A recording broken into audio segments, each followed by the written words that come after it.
The night was quiet, so King Tese assembled all his wives, numbering about 20, and told them about his decision to descend from the throne. He told them he was about to name a successor from one of his sons who would replace him. That would be Toga, of course, started one of his wives. Why would you think so? Replied the king's first wife.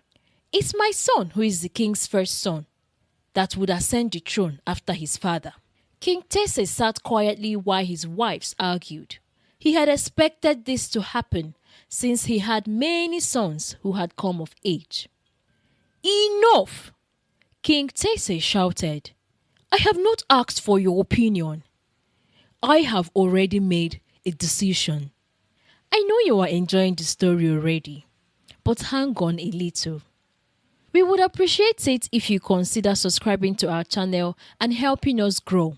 We post interesting African stories every week, and your subscriptions and engagement would enable us bring you more of these rich African stories.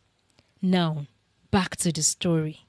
In the beautiful forest lands of Tuko, there lived a king known by the name Tese.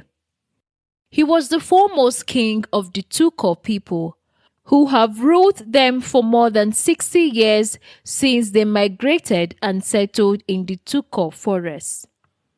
The Tuko people were known for their prowess in hunting and wood making. King Tese had become very old, nearing about 100 years. He had become very frail and unable to perform most of his royal duties. So, the elders gathered and decided it was time for them to allow him name a successor from his numerous sons who would continue his legacy. King Tese welcomed his elders and thanked them for finally allowing him descend from the throne to enjoy his old age in peace and quiet without the rigors of leadership. He asked them to reassemble the next day so he could make a decision. That night, King Tese called his wives, numbering about 20, and told them of his acceptance to descend from the throne. He told them he was about to name a successor from one of his sons who would replace him. That would be Toga, of course, started one of his wives. Why would you think so? Replied his first wife. The king's firstborn son is the rightful person to ascend the throne after his father, King Tese.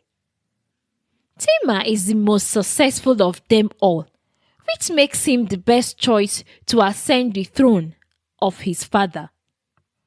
Another wife argued. King Tese sat quietly while his wives argued. He had expected this to happen since he had many sons who had come of age. Enough! King Tese said, raising his frail hands. I have not asked for your opinion. I have only gathered you to tell you of my decision. King Tese selected 5 of his sons who happened to be the firstborn children of 5 of his wives, leaving out all the firstborn sons who came after a female daughter. He did this to reduce the number of sons he would have to put up for contest. King Tese told his wives that he would put up Tuza, his first child and firstborn son from his first wife, to an endurance test alongside his other sons, Toga, Tima, Tebe, and Tamo. He told them that whoever wins the contest would be crowned king after him.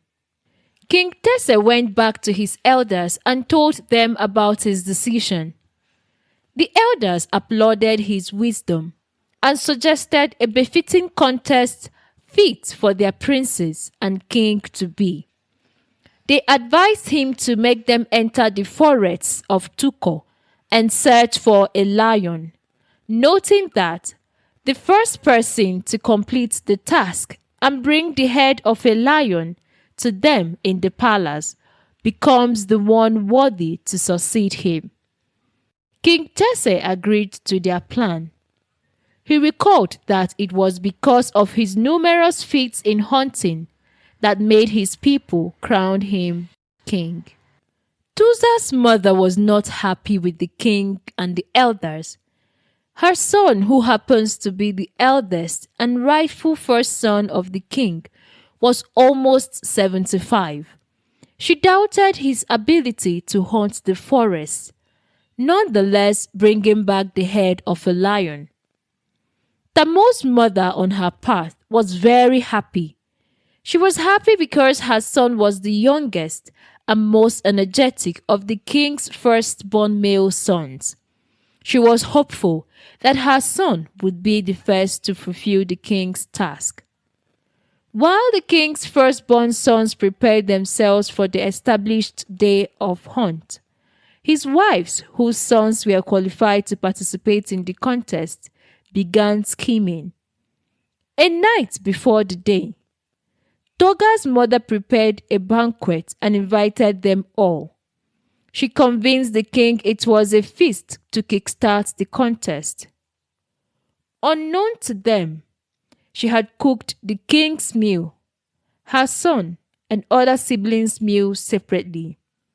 She served the other 4 contestants with the meal she had prepared with bitter leaf, which was known to purge.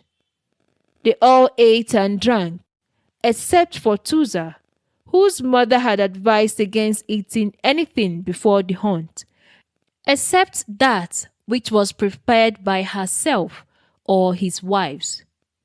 No one knew Tuza did not eat.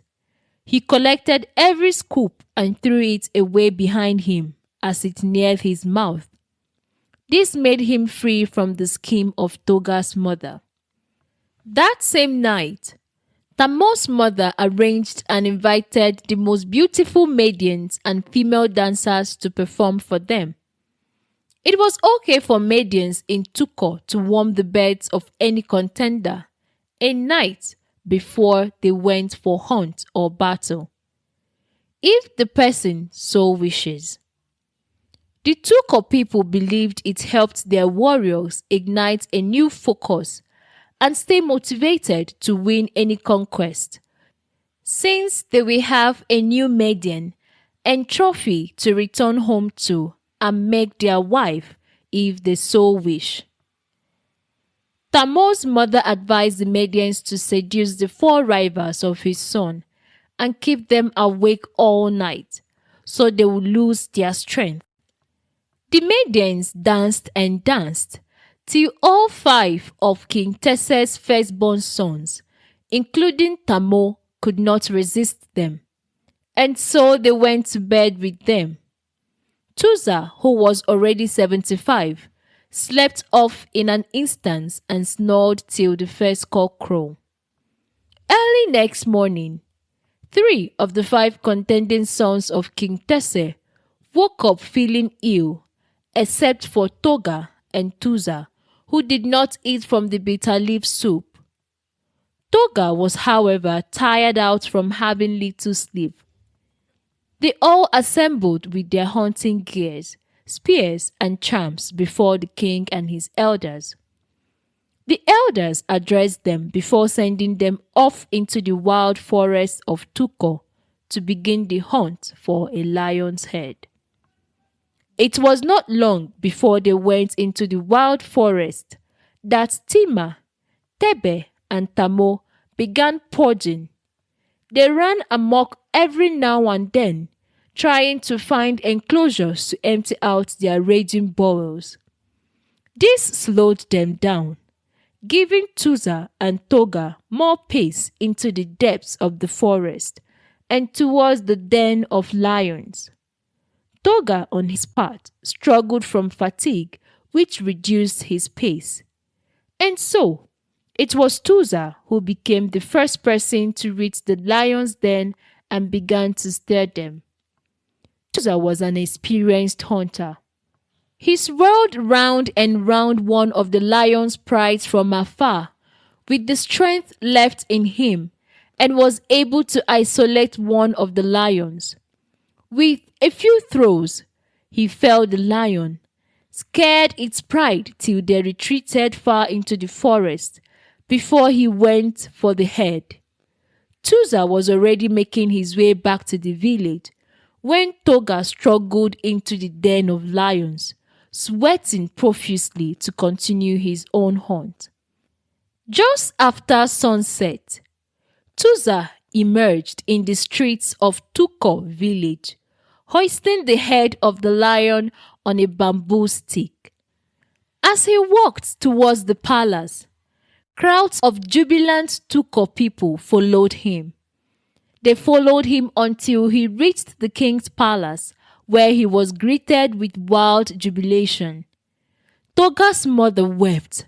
She had expected her son to arrive first, the same way the other wives of King Tese expected their sons, who were part of the contest, to arrive first. That evening, King Tese and his elders crowned Tuza the new king of Tuko village, succeeding his father. News about Tuza's feat and the scheming of the king's wives spread across the neighboring villages and towns surrounding Tuko. This made people become aware that it was not youth and strength that makes a king, but wisdom and integrity. And so it was that aged kings around the villages and towns neighboring Tuko made it the uncontestable birthright of their eldest firstborn sons to succeed them and oversee their possessions. And like the story goes, King Tuza led his people well. He led them into peace and prosperity. And that is the end of our today's episode. Remember to subscribe to our YouTube channel so you can stay notified when our next story is available. Thank you for joining us and catch you soon.